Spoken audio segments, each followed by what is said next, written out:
Está no ar. Gente que Fala. O melhor programa de debates do rádio brasileiro. Gente que Fala. Tem texto e direção geral do jornalista Fausto Camunho. Gente que Fala. Reúne de segunda a sexta-feira formadores de opinião para discutir as principais notícias do dia. Gente que Fala. Tem o selo de qualidade APCOM.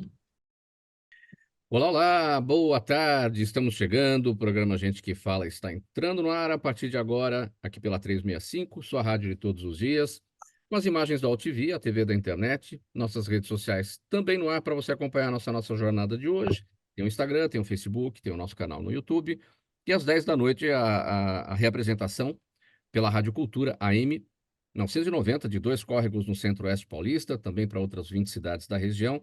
Pela próxima hora, o nosso convite para você ficar aqui com a gente, curta, comente, compartilhe a transmissão do programa Gente que Fala nas redes sociais e interaja também, fazendo perguntas aos nossos convidados pelo 973350038, é o nosso WhatsApp, 973350038. Eu sou Mauro Friesman. Sexta-feira chegou, aquele programa super light, super tranquilo, para a gente falar de coisas bacanas, de lazer para o final de semana, música, leitura, espetáculo teatral, tem muita coisa legal aqui hoje para a gente tratar. Então vamos já escalar os nossos convidados de hoje para essa nossa conversa bacana. James Maxill, ele é autor, conferencista, consultor de histórias, atuante nas áreas empresarial, editorial e entretenimento, fundador e diretor executivo do Maxill Story e do Maxill Story Transmedia Studio. Tudo bem? James, bem-vindo aqui. Desativar o mudo antes. Olá, gente. Prazer, Bruno. Um prazer estar com vocês. E vamos lá, então. Muito obrigado pela presença, James. Eu apresento também a Sofia Botelho. Ela é atriz, integrante do coletivo teatral 28 Patas Furiosas. Tudo bem, Sofia? Olá, Mauro. Oi, gente, tudo bem? Prazerzão estar aqui. Super obrigado pela presença, Sofia. Também na nossa bancada do Gente que Fala de hoje, o Rony Abreu, ator, dramaturgo, formado pela Escola Livre de Teatro de Santo André. O Rony Abreu trabalha com a valorização da sua origem cultural indígena e a contribuição dos povos originários na formação cultural do Brasil. Você está bem, Rony? Bem-vindo. Olá, muito obrigado. Muito grato por esse convite e participar desse programa. Estou muito bem, obrigado. Obrigado pela presença. E o Vitor Azambuja já esteve com a gente no programa Gente que Fala, está de volta aqui para tratar de novos assuntos. O Vitor é artista plástico, diretor de arte, publicitário, é um dos criadores do programa De Criança para Criança. Tudo bem, Vitor? Maravilha, Mauro. Obrigado pelo convite. Legal por estar aqui de novo. Vamos lá, vamos lá. Estamos sempre às ordens, trazendo muita informação e análise bacana para a formação de opinião da nossa audiência. Vamos lá.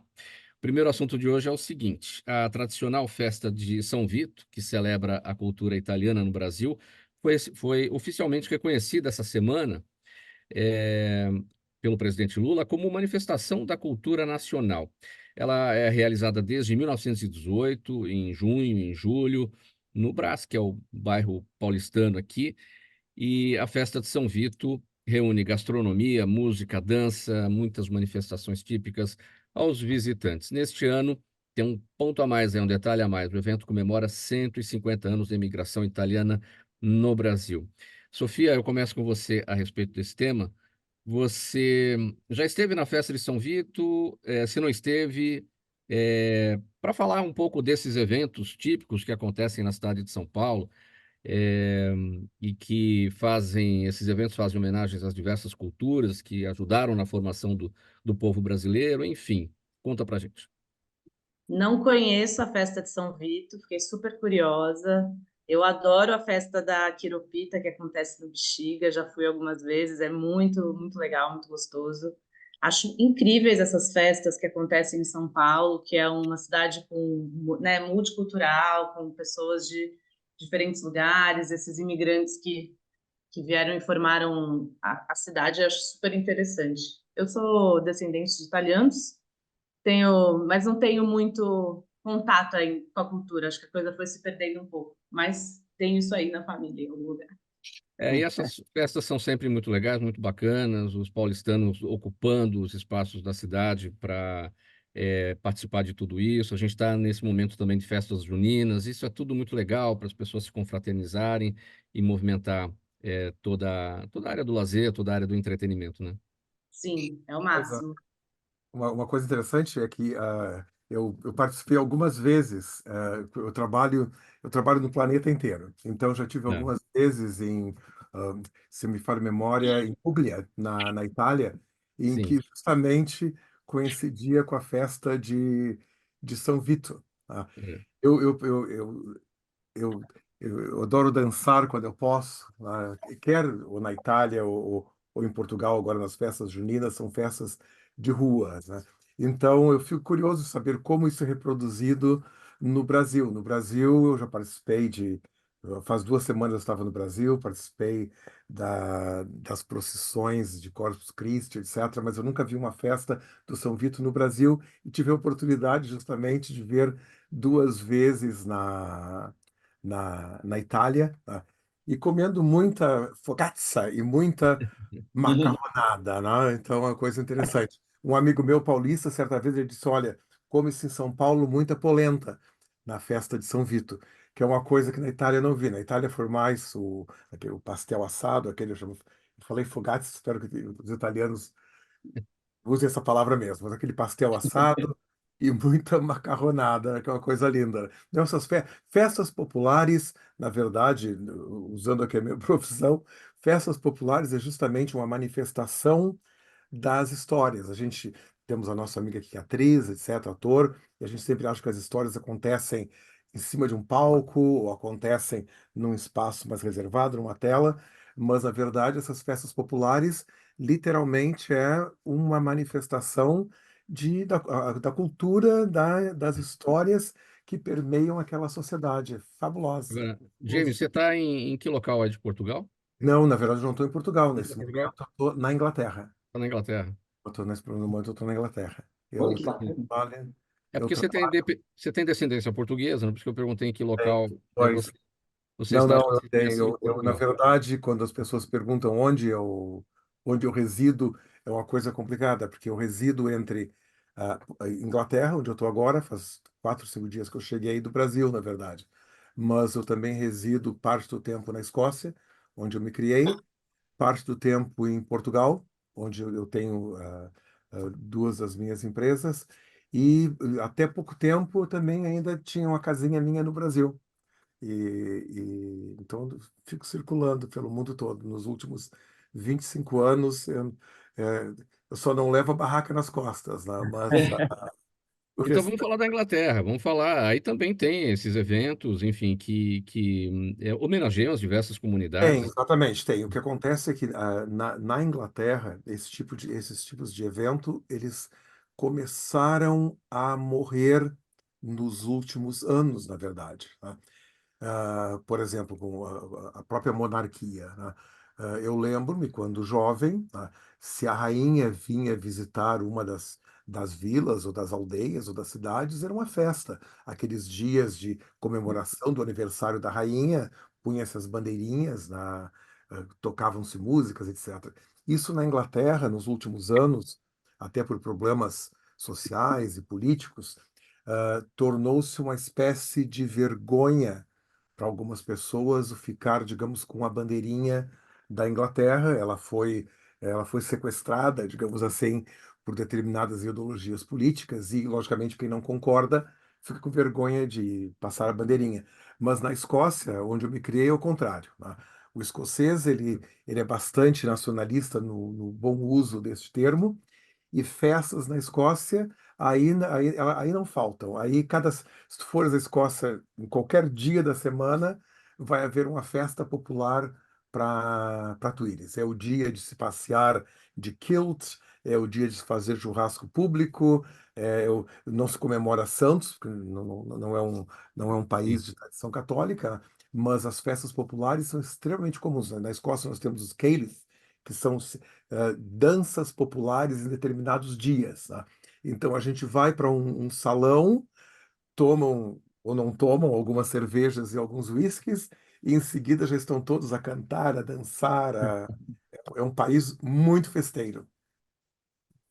Muito bem, para a gente ouvir o Vitor Azambuja, sua relação com Festa de São Vitor, já participou, se não participou, como é que você acompanha essas festas populares de uma maneira geral? Não, eu não participei de nenhuma festa de São Vitor, infelizmente. O que eu amo mesmo são as festas juninas. É. Então, até porque eu tenho 2 filhos também, que as escolas sempre fazem festas juninas, eu estou lá sempre, né, prestigiando. Já participei de algumas festas juninas com animações, né, que as crianças criaram. Eu acho que, assim, você está falando de manter assim a cultura do povo em festas. As crianças elas amam fazer isso, inclusive amam escrever histórias sobre isso, Legal. né? Que é o grande goal de criança para criança fazer com que as crianças escrevam histórias. Então, cada momento, cada cultura, cada data importante, as crianças escrevem histórias sobre o assunto. Isso é muito bacana, né? Eu amo festa, né? Eu cresci fazendo festa na minha casa mesmo, né? Festas particulares, assim, daqueles bailinhos. E depois eu fui para. Morei em São Paulo, morei no Rio de Janeiro e agora estou no interior. Então você imagina o que é festa no interior aqui, né? Tem festa o tempo inteiro. Então, estou no interior de São Paulo, pertinho, 1 hora de São Paulo. Meu filho estuda teatro em São Paulo, né? Ele faz faculdade de Célia Helena em São Paulo, então ele tem festa o tempo inteiro. Ele ama morar em São Paulo. Eu, como já morei em São Paulo, agora eu estou querendo um pouco mais de, assim, entre aspas, calma na cidade onde eu moro. No trabalho, não. O trabalho é uma correria total, mas eu preciso sair, andar a pé, com calma, respirar puro hoje. Então, eu prefiro mais aqui na tranquilidade da minha Indaiatuba.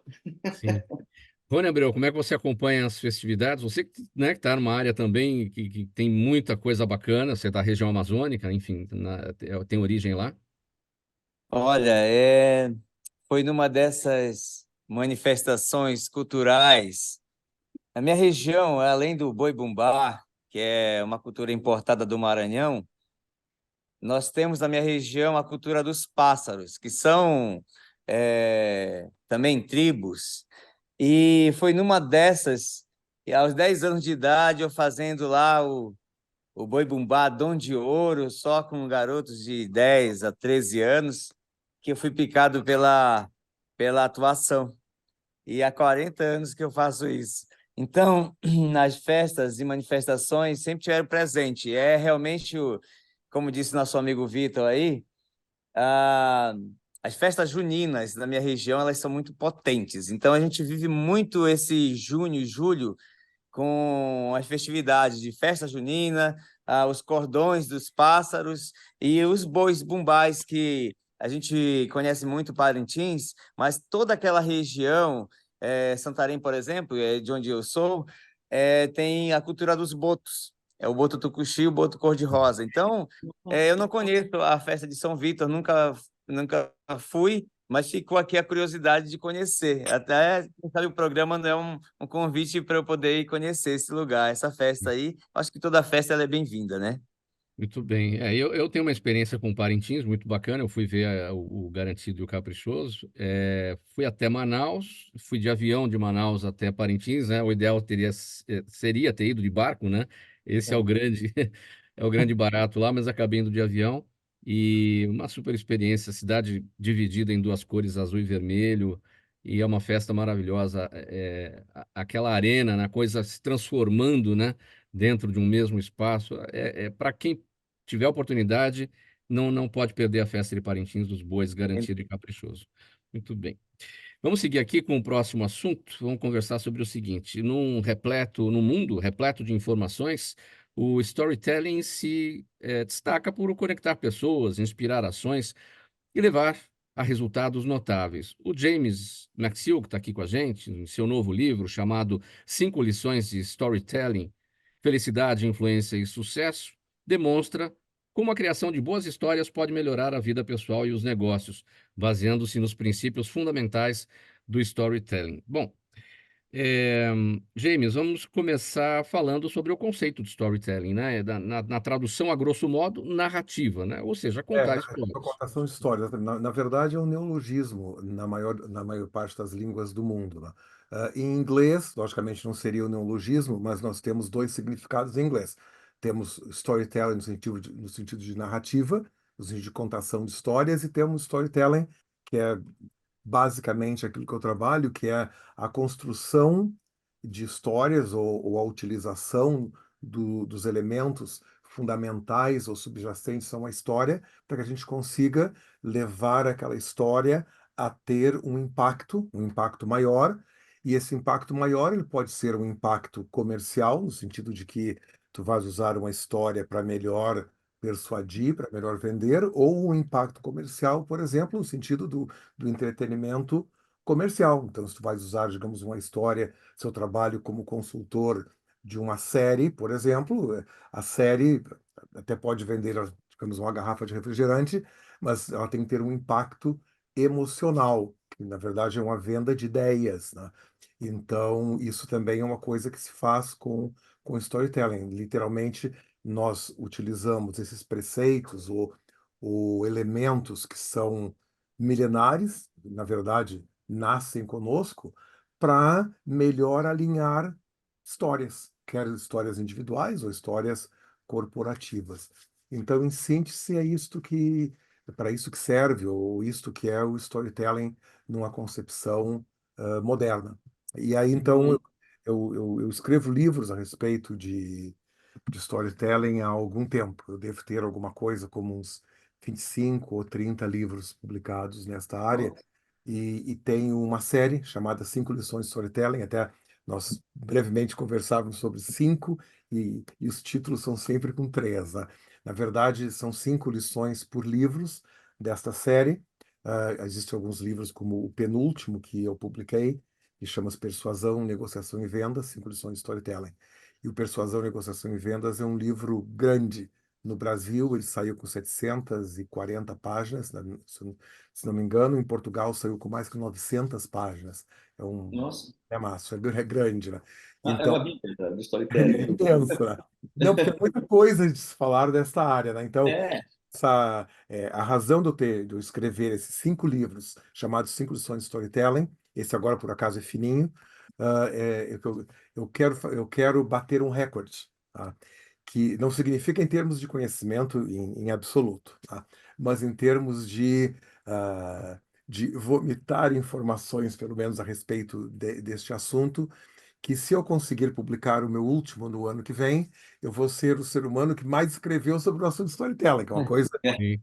Não significa que o conteúdo é de boa qualidade, aí vai depender de quem lê, né? Mas pelo menos em termos de número de palavras e colocar tudo isto em compêndios, né, nos 5, eu quero levar isso adiante, assim. Então, hoje eu trabalho no mundo corporativo, eu trabalho com indivíduos, eu trabalho no mundo do entretenimento, que é uma coisa também muito divertida, ajudar pessoas ou empresas a produzir melhores séries e melhores filmes, melhores peças, tá? Agora, vamos pegar um exemplo prático, James. No mundo corporativo, no mundo da publicidade, por exemplo, é vender uma necessidade, não é falar do produto. Pois, É a não, necessidade que a exatamente. pessoa tem de usar aquele produto. Pois, na verdade, é uma diferença grande entre o corporativo e o mundo do marketing, né? Porque o mundo do marketing, como tu bem colocaste agora, é o mundo da dor, tá? Então, cria-se, digamos, uma dor, existem estruturas de histórias. Um exemplo rápido é quando a gente fala uma estrutura que é da pobreza à riqueza. Aquilo que a gente vê muito quando nós nos deparamos com marketing digital. Eu era pobre, eu não tinha 2 mãos, não tinha 3 pernas, não tinha cabelo, não tinha nariz, e aí um dia apareceu, blá, blá, blá, blá, blá, blá, blá, e no fim compra tal produto, estou aqui, compra hoje, e se não gostar, devolvemos o dinheiro em 15 dias.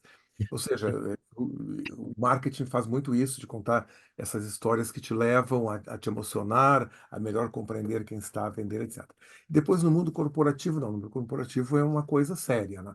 Porque o mundo corporativo, parte de uma premissa é que não existem empresas, existem histórias, não existem indivíduos, existem eh, pessoas cujas histórias têm uma finalidade comum, tá? Então é alguma coisa muito mais complexa, porque uma empresa, se eu vou, por exemplo, trabalhar na historificação de uma empresa, não tem nada a ver com marketing. Então, eu posso trabalhar mais tarde com o departamento de marketing daquela empresa para fazer essas bobagens de venda digital, por exemplo. Mas a empresa não. A empresa ela tem que contar histórias, que essas histórias elas vão definir, em última instância, a empresa, a sua missão, o seu propósito, tá? E isso tudo não adianta nada a empresa dizer a nossa missão é tal, o nosso propósito é tal, se aquilo depois não se materializa em histórias. E essas histórias não é só, digamos, a gente acha que história é contada com a boca, os nossos colegas aí que são atores, com movimentos, etc. Não, a história, ela pode ser contada com o próprio cenário da história. Então, se uma empresa, ela pintar o corredor de encarnado, isso está contando uma história. Se ela puser um chão de tijoletas, ou de lajotas, ou de cimento, ou o chão for com um carpete de uma cor só, um carpete com o logotipo da empresa, isso vai estar contando uma história. Na verdade, o pessoal que trabalha em teatro bem sabe disso. Se nós colocarmos em cena um revólver, em algum momento da história, aquele revólver vai ter que sair da parede onde ele está e vai ter que atingir alguém. Não, tudo que está no cenário vai ser usado. Então, numa corporação é isso, vai desde a história que é contada de forma física, até mesmo o treinamento, como o tom de voz das pessoas que vão te atender. Porque uma coisa muito engraçada, Mauro, é que muitas empresas dizem assim, a nossa empresa, a nossa missão é atender o nosso cliente com muita atenciosidade. Então a Sofia chega ali e sabe da missão da empresa, senta frente a um colaborador, tá? E ela diz: boa tarde. Ela já vai com um boa tarde de muita gentileza. Aí pensa assim: sim, vai querer o quê? Vai querer o quê? Qual é assim, como é que é? Então, ou seja, a história ela permeia toda a corporação, uma coisa fantástica. A mesma coisa, eu vejo isso muito. A empresa vem para mim e diz assim: não, a nossa missão é tratar todos com respeito. Aí eu vou lá, tem o CEO, por exemplo, que vai dar um discurso de Natal para a empresa, e, e ele não trata com respeito, ele faz uma piada homofóbica, faz uma piada misógina, é uma coisa incrível. E as empresas cada vez mais precisam aprender a lidar com essas histórias, porque hoje em dia, por exemplo, tem um lado que a empresa só não vende, que não é o pior. Tá? O pior é quando a empresa pode ser levada à justiça.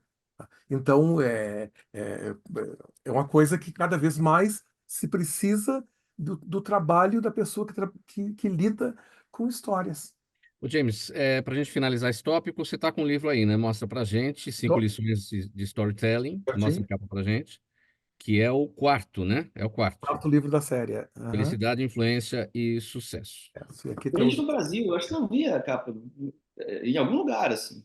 Deve ter, Vende não, eles no fazem Brasil, uma ótima distribuição. Eu agora, quando eu estava nos aeroportos para vir para casa, eu estava nas livrarias já de todos os aeroportos, eles começaram a eu distribuir vi. no dia 9, eu lancei no dia 27, se não me falha a memória, e a distribuição começava dia 9, então já via pelo Brasil inteiro. Legal. São muito Vamos, generosos na distribuição.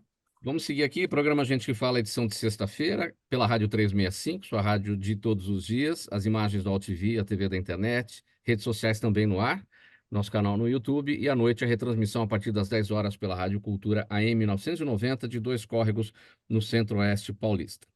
Vamos falar aqui com a Sofia Botelho sobre o seguinte: olha, a peça teatral Um Jaguar por Noite convida o público a mergulhar num universo onírico, onde sono, memória e realidade se entrelaçam. Para alguns povos ameríndios, os sonhos podem afetar a realidade, coletivizar experiências e influenciar a organização social e política. Com base em 4 anos de pesquisa com antropólogos, pajés e lideranças indígenas, o coletivo 28 Patas Furiosas criou o espetáculo eh, explorando as cosmologias dos povos Xavante, Camaiurá e Guarani.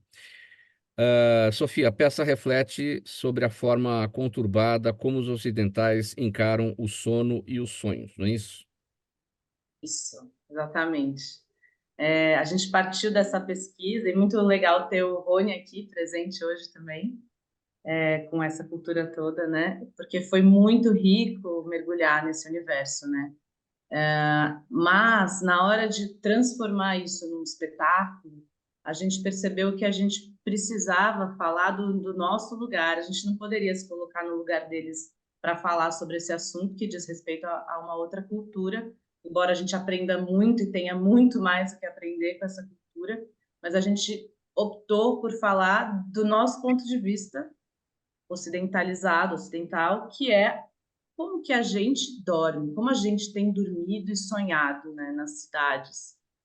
Então, a gente fala muito mais sobre a nossa dificuldade, né, de dormir e logo sonhar, porque a gente aprendeu que para sonhar bem, primeiro a gente precisa dormir bem, né? Mas a peça tem um pouco esses dois momentos, o momento da discussão sobre o sono e todas as suas questões, e depois a peça vai encaminhando para um grande sonho mesmo. Então, a partir das imagens, da sonoridade, de textos em off, a gente vai meio que conduzindo o espectador para esse lugar onírico, como se ele pudesse assistir um sonho, participar dele também. A conclusão, então, é que a gente não sonha bem porque a gente não dorme bem? Eu acho que uma das coisas sim, mas também porque a gente não dá muito espaço na nossa sociedade para falar sobre isso, né? A gente não dá importância para os sonhos. E a gente percebeu, né, nessa pesquisa com os antropólogos, os xamãs, que para alguns povos ameríndios, o sonho muitas vezes é central na estrutura da sociedade ali. É algo que se fala, que se compartilha.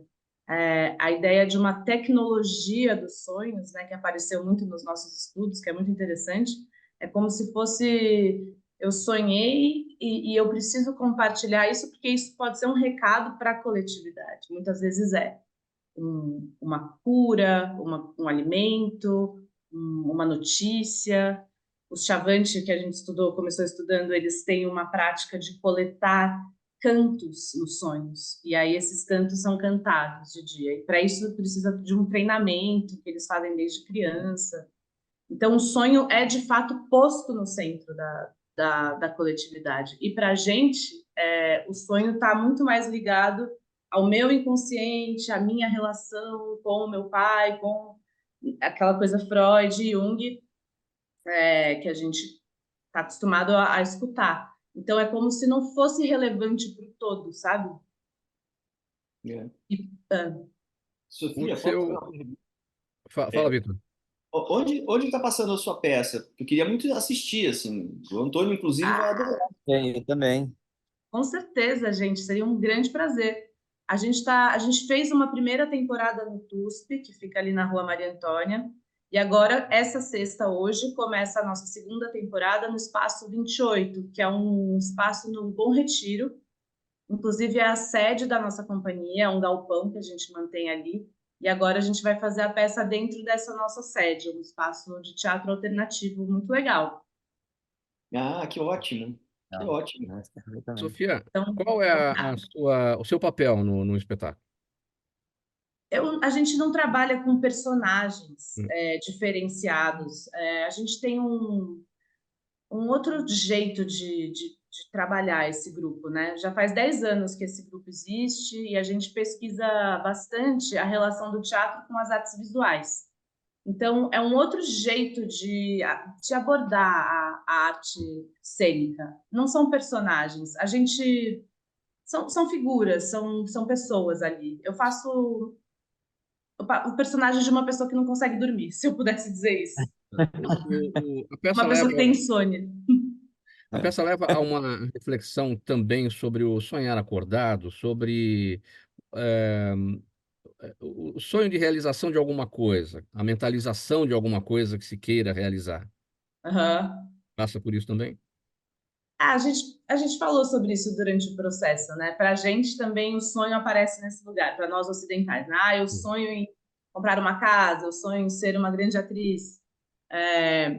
Ali, nesse espetáculo, a gente está mais falando do sonho como um lugar misterioso, um lugar muitas vezes perigoso, um lugar onde as coisas podem de fato acontecer, existem muitos caminhos sem volta, né? E a gente também fala bastante sobre a morte, sobre os últimos anos no Brasil, porque a gente começou a criar essa peça na pandemia, né, em 2020. Nossa. Então a gente estava rodeado, né, por essas questões e a morte e tal, e a É. memória. E a gente falou muito sobre isso, como é importante você poder dormir para você também poder lembrar. Naquele livro do Siddhartha Ribeiro, não sei se vocês já ouviram falar, né, O Oráculo da Noite, um neurocientista maravilhoso. Maravilhoso. Ele fala muito sobre a relação entre sono, memória e aprendizado. E como a gente é uma cultura, uma sociedade que não está dormindo, a gente também não está construindo memória sobre as coisas, né? Sobre os nossos mortos, sobre o nosso passado, sobre a nossa história. Você Muito bem. escreveu Quero uma ouvir, história coletiva, né? Então, tô- quero tô- ouvir. tô- foi uma criação coletiva dessa história, então, né? Totalmente. Quero ouvir o Rony a respeito. Rony, você que tem as suas origens indígenas, enfim, todo esse trabalho da Sofia e do grupo relacionado aí com os povos originários, todo o estudo que foi feito, sua análise sobre essa questão dos sonhos, como é que vocês tratam essa questão? Olha, é, na minha região, a gente utiliza alguns chás, por exemplo, de artemisia. Ele é maravilhoso para sonhar.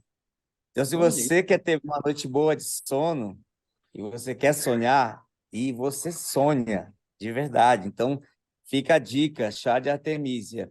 A gente utiliza, assim como a maioria dos povos amazônicos utilizam da ayahuasca, utilizam chás relaxantes, a gente lá utiliza também.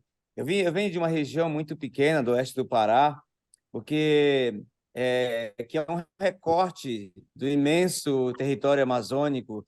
E é curioso porque o Pará já é gigantesco, o Amazonas já é gigantesco. Então, cada pedaço de terra daquela região já tem sua própria visão de mundo, já tem suas próprias medicinas. Então, às vezes, quem toma artemisia para sonhar no Pará vai utilizar uma outra erva no Amazonas, no Acre, Rondônia, mas enfim, de alguma maneira, eu não conhecia a palavra médico até os 7, 8 anos de idade, porque nós éramos cuidados pelas curandeiras, nós éramos cuidados pelas benzedeiras. Quando nós tínhamos algum problema, nós éramos levados para a benzedeira fazer uma reza, pegar num osso para colocar no lugar. Então, até os 7, 8 anos de idade, quando eu me mudei para Santarém, eu não sabia e não conhecia a palavra médico, eu só conhecia a sabedoria que vinha realmente dos ancestrais, das pessoas mais antigas. Sim.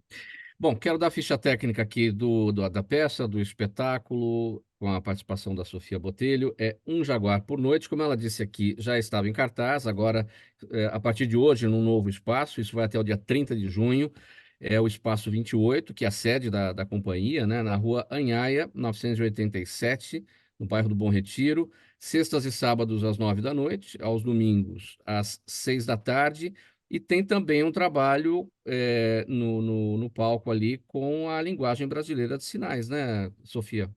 Sim, Mauro. A gente vai ter 6 apresentações com participação de intérprete de Libras.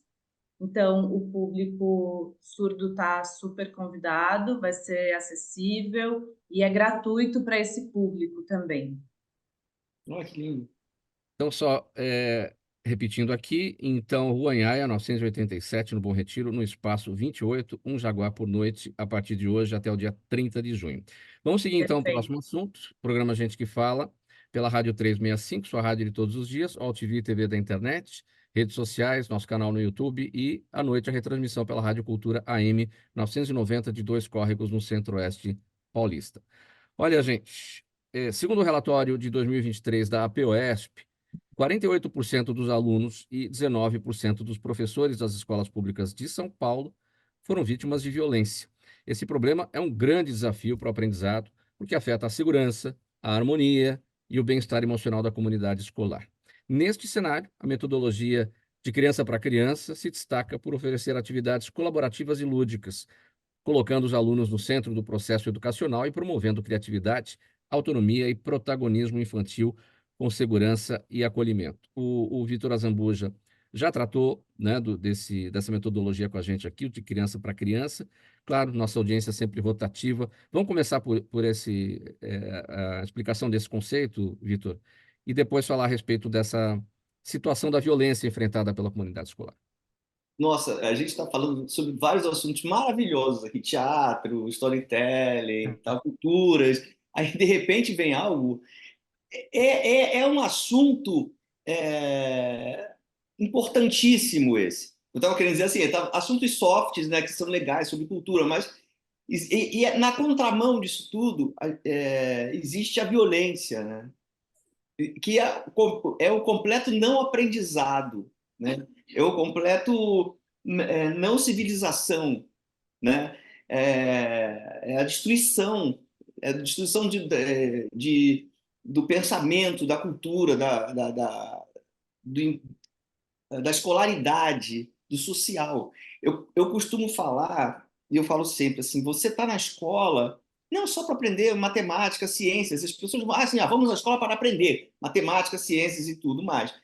A escola é um lugar para se socializar. É o primeiro encontro que a criança tem, que o estudante tem, com outros pares, com seus pares, com diferentes cabeças, com diferentes culturas, com famílias diferentes, né? Com aprendizados de outras famílias. E o que acontece? Quando a gente pensa nisso, a gente começa a entender um pouco quando tem uma violência na escola, a gente começa a entender que aquela pessoinha ali em formação talvez esteja sofrendo violência em casa e repercutindo na escola, né? E é um espaço para socializar. E essa violência que um sofre na escola pode ser de diferentes maneiras, né? Com o bullying, com palavras, com agressões e tudo mais. Então, a gente, dentro do Criança para Criança, faz um negócio que é assim, até hoje, tudo que foi feito pelo negócio Vitor, deixa eu só fechar o áudio aqui do Rony, porque a gente está com... um probleminha técnico. o áudio dele está vazando. Se alguém puder fechar o áudio do Rony, por gentileza. Vamos seguir, Vitor. É porque até hoje, tudo que foi feito no universo infantil, né, mudando um pouco, foi feito por adultos para crianças, né, sendo cinema, teatro, literatura e tal. A gente não está se preocupado muito, não se teve tão preocupado isso em forma geral e grande, de uma maneira mundial, ouvir o que a criança tem para falar, sabe? Um exemplo disso, e até juntando um pouco da violência nesse caso, a gente acabou de receber uma história da Ucrânia, com desenhos e com narrações. O que a gente faz, né? Eu vou só fazer outro parênteses aqui, dentro de um parênteses, dentro de outro parênteses. Nós criamos uma metodologia onde o professor, na sala de aula, cria uma história com os alunos, né? E essa história, ela gera uma demanda de desenhos. Tá? Então, o que vamos desenhar a respeito dessa história? E pode ser uma história sobre ciências, matemática, bullying, racismo, doença, saúde, outubro vermelho, sei lá, qualquer coisa. Câncer, né? A gente também passou pelo GRAC, até a PAI e tal. Então, dentro dessa história criada, surge uma demanda de desenhos. As crianças desenham. Eles narram essa história gravando tudo pelo celular e enviam para a gente todo esse material através da nossa plataforma. E nós, aqui do De Criança para Criança, nós criamos uma animação, nós desenvolvemos uma animação, produzimos uma animação. Tá?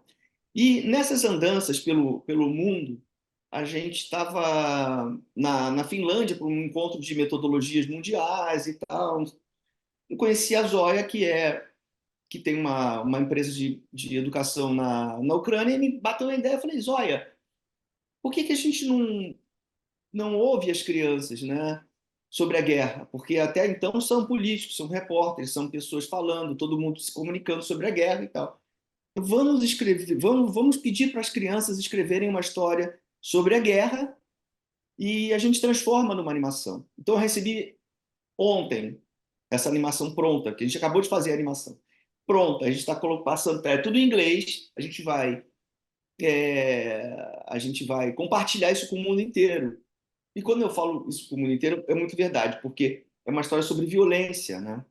E a violência, bombas explodindo nas escolas, destruindo escolas.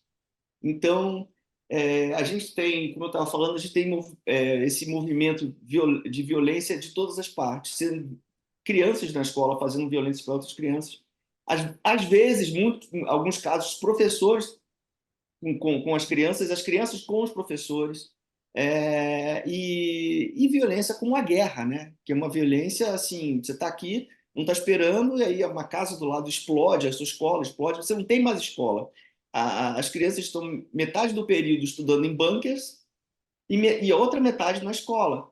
Sendo que a gente acabou de sair de uma pandemia, né? Acabou, que eu falo, 2 anos, é muito pouco tempo. Então, quando acabou de sair da pandemia, fomos para um bunker na Ucrânia.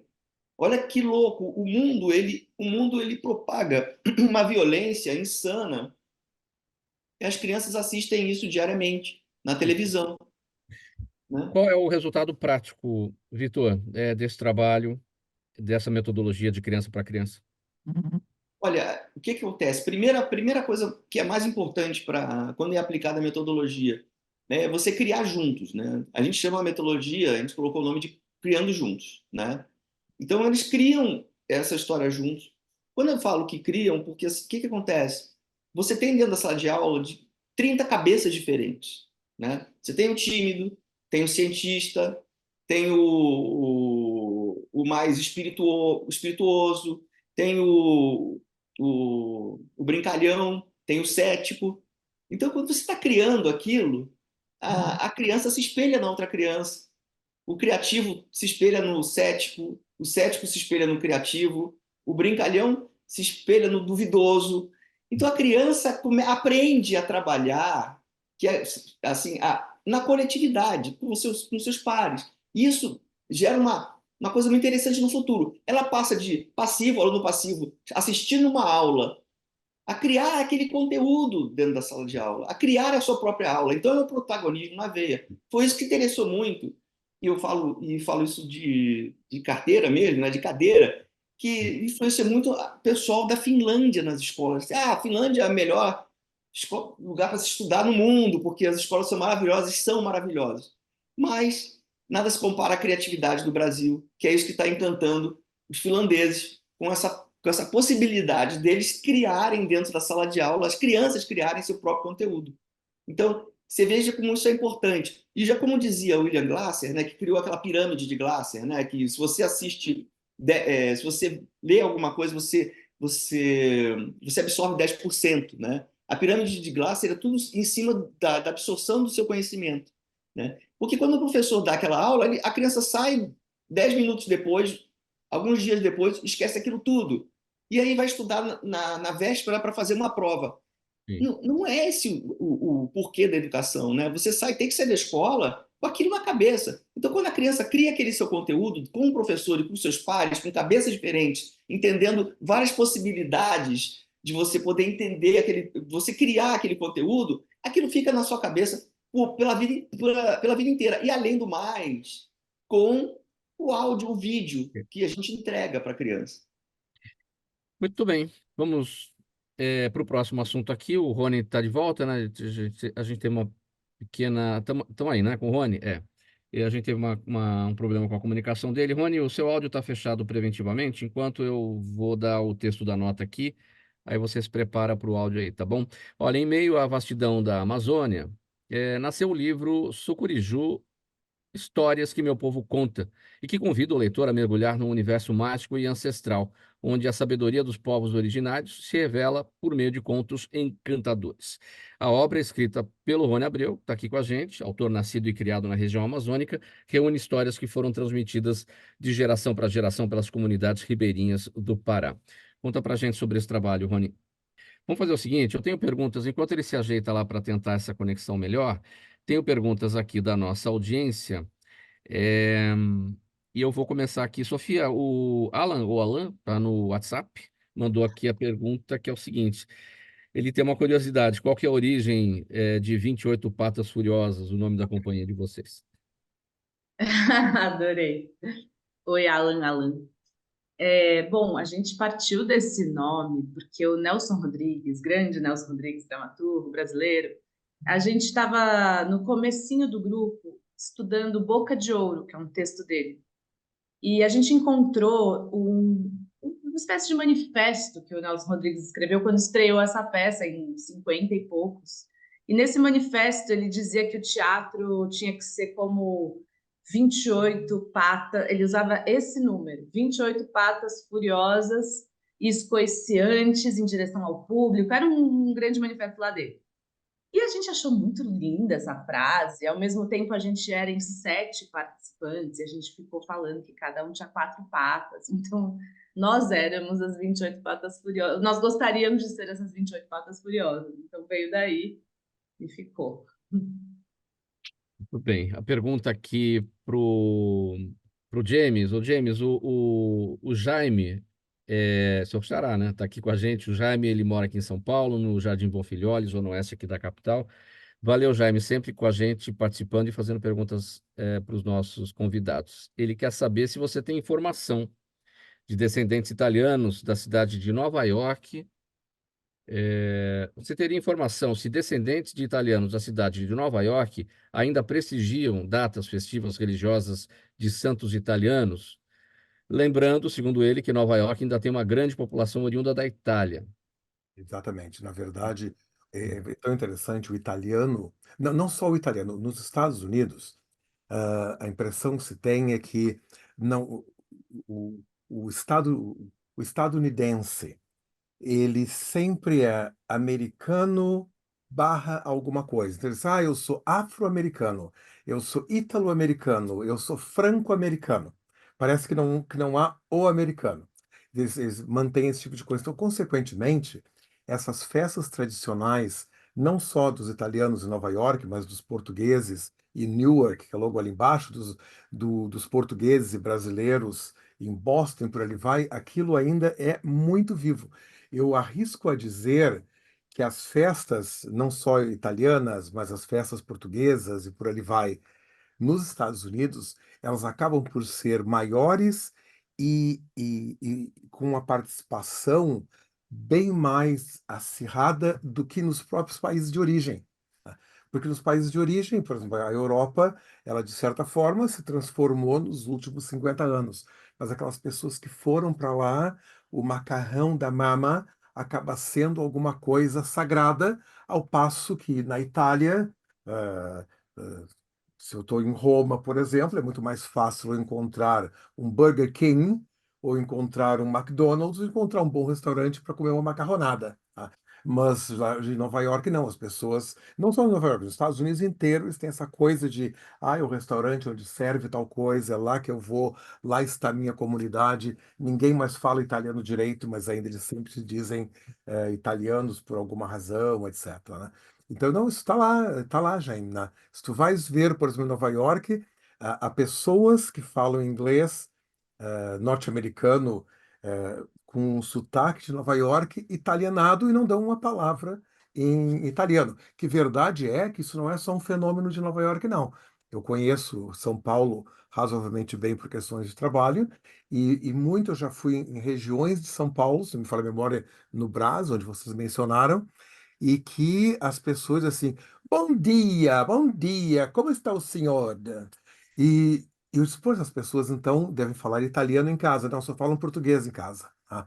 O sotaque herdaram talvez da avó ou dos avós que falavam também algum tipo de dialeto italiano. Né? Então, Nova York é a mesma coisa, mas mais festiva, imagino eu, do que São Paulo, até por questões, imagino eu, nos Estados Unidos, que essas pessoas têm uma condição financeira de terem um clube melhor e por ali vai, né? Ô, Vitor, o Douglas está no Facebook, ele sabe que você, pela pergunta, ele sabe que você é um pianista ou formado, né, em piano clássico, enfim, toca piano clássico. Ele pergunta se Arthur Rubinstein ainda pode ser considerado o maior pianista da obra de Chopin. Rubinstein? É. Sim, tem Maurizio Pollini também, que é maravilhoso, né? O Maurizio Pollini é incrível, mas Rubinstein, para mim, era genial. Era genial. Eu acho que ele era israelense até, né? Ou era, mas assim, eu cresci ouvindo Rubinstein, para ser sincero. Mas e assim, e olha que loucura, quando eu era pequeno, eu sonhava que ele, assim, não sei, não lembro quando ele morreu, mas eu sonhava com ele tocando. Olha que coisa incrível, porque eu assistia muitos pianistas vinham. O Brasil, eu morava no Rio de Janeiro na época, e eu ia sempre com meu pai me levava para o Teatro Municipal para ver os grandes pianistas. Então eu vi Ivo Pogorelis, que mais? Jean-Louis Stauermann, Arnaldo Cohen, todos esses caras assim viraram meus heróis assim quando era moleque. Aí eu deixei de tocar piano com 20 e poucos anos porque eu entrei na loucura da propaganda. Mas eu continuei tocando um tempo depois, me formei, né? Mas com o tempo eu fui deixando um pouco de lado, infelizmente. Mas nunca deixei de ouvir música clássica, que é a trilha sonora da minha vida, né? Será que já temos o Rony Abreu de volta? Rony, você está aí, eu vi a sua imagem, mas agora não temos mais. Tô com a sua tela preta aqui e não estou vendo a sua imagem. Enfim. Tem uma pergunta aqui para o Rony, acho que eu vou mandar essa aqui para a Sofia, até pelo contato que ela teve aí no trabalho aí da elaboração, da execução. Ah, tá aí o Rony. Você está de volta, Rony? Está ouvindo a gente? Não. Tô te ouvindo, tô te ouvindo. Ouvindo. Fala pra gente rapidinho sobre a sua obra, então, o livro Sucuriju, Histórias que Meu Povo Conta. E eu tenho uma pergunta aqui da... Cadê? Depois eu vejo a pergunta da audiência para você. Vamos falar sobre o livro bem rapidinho. Então, cara, Sucuriju, Histórias que Meu Povo Conta, traz uns relatos de memórias que eu tenho até os 6 anos de idade, quando eu morei, né? Não sei se dá para ver a capa. Sim?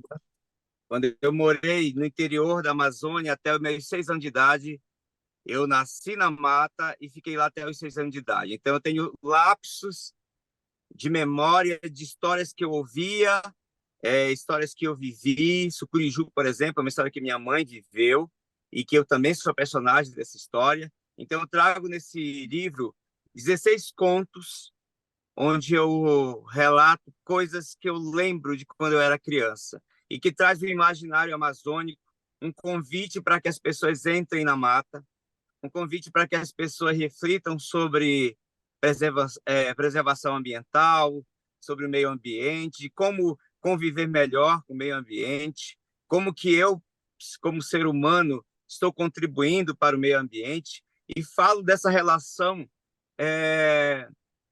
dos povos da Amazônia com os encantados, porque para nós, amazônidas, não é lenda, não é mito. Para nós, é vivência. Para nós, é convivência. Para a nossa gente, é aprendizado. É uma relação harmoniosa com os encantados. Então, eu trago alguns relatos, são 16 contos, onde realmente eu tento trazer uma aproximação de que as pessoas precisam se voltar para o meio ambiente, entrar na mata, se sentir conectado. E eu gostaria muito que esse livro trouxesse um debate. Infelizmente, o áudio travando aqui do Rony Abreu. Para quem não está acompanhando a nossa live, não está entendendo exatamente o que está acontecendo, o Rony está em movimento, ele está falando do carro dele, né? A impressão que a gente tem é que está dentro do carro. Ele já se posicionou ali por diversas vezes para tentar uma conexão melhor, um sinal melhor de internet, mas infelizmente a gente está com esse problema com ele. A pergunta que vem da nossa audiência é da Úrsula. Ela está no Instagram. Em que medida a influência cultural do sul brasileiro estaria influenciando a origem da cultura indígena? Pela aproximação que você, Sofia, teve aí com a necessidade da realização, da elaboração do trabalho de vocês, você consegue responder essa questão que está direcionada ao Rony? Mauro, você pode repetir a pergunta, por favor? É a Úrsula, que está no Instagram. Em que medida a influência cultural do sul brasileiro estaria influenciando a origem da cultura indígena? Como a nossa cultura do Sim. Sul influencia a cultura indígena? Pelo que eu entendi, é exatamente isso que a Úrsula está questionando. Alguém tem alguma pista? Só o Rony mesmo. Rony, por Mas favor, não nos abandone. O Rony não está mais entre nós aqui na nossa live. Vamos fazer o seguinte, Uma pergunta vamos, complexa. vamos para as despedidas de cada um, os canais de cada um, e a gente completa esse tempo que tá aqui no Vamos. finalzinho.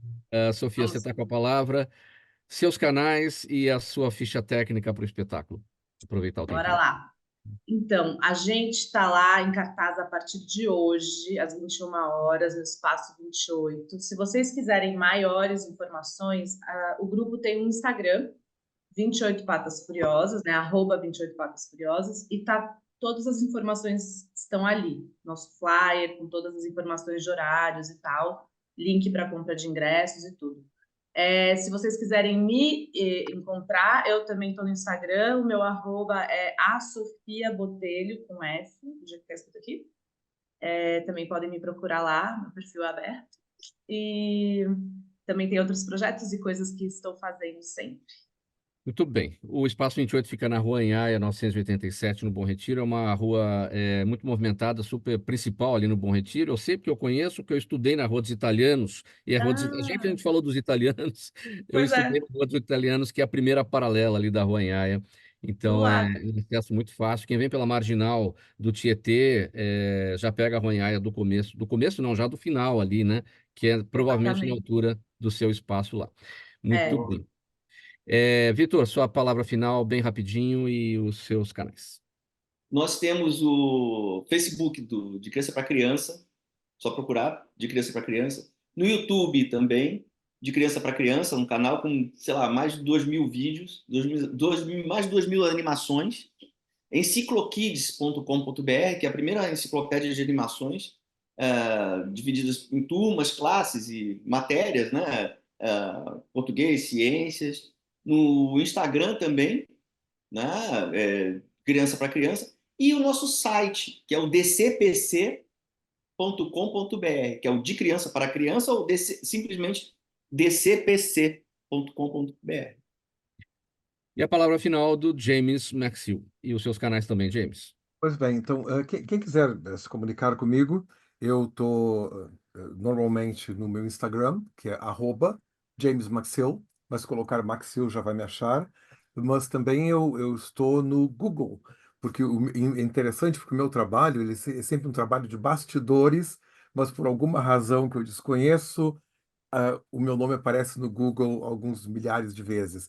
Então, só colocar James Maxill no Google e a minha vida está ali. Mas eu tenho, nos últimos tempos, usado muito o Instagram. Quem quiser ver as minhas viagens pelo mundo, o meu processo, é @James Maxill. E por ali encontra meu site, essas coisas todas, né? É que Então, você é um cara internacional, né, James? Aí o Google já coloca lá como prioridade na busca, na pesquisa. não, é uma coisa que realmente assim, eu não planejei, mas está lá. Eu só queria colocar uma palavra que é interessante, porque aqui é primavera e vocês É. veem aqui no fundo que eu adoro flores e plantas no meu escritório, literalmente é conectado a uma floresta aqui fora. Aí eu acho assim que quase ninguém faz como eu. Aí eu vi o Rony, que ele tem plantas dentro do próprio Eu carro. ia fazer essa Sim! conexão com vocês Acabei dois. de encontrar uma pessoa que gosta mais de plantas do que eu, porque no meu carro eu não tenho uma plantinha. Não, É eu o ia É fazer contrário. essa legal, conexão maravilhoso. entre o Rony e o James. Eu estava esperando ele voltar para falar a respeito disso e você tocou no É, assunto. Que ele tem plantas dentro do carro. Todo mundo notou isso. Exatamente. Maravilhoso.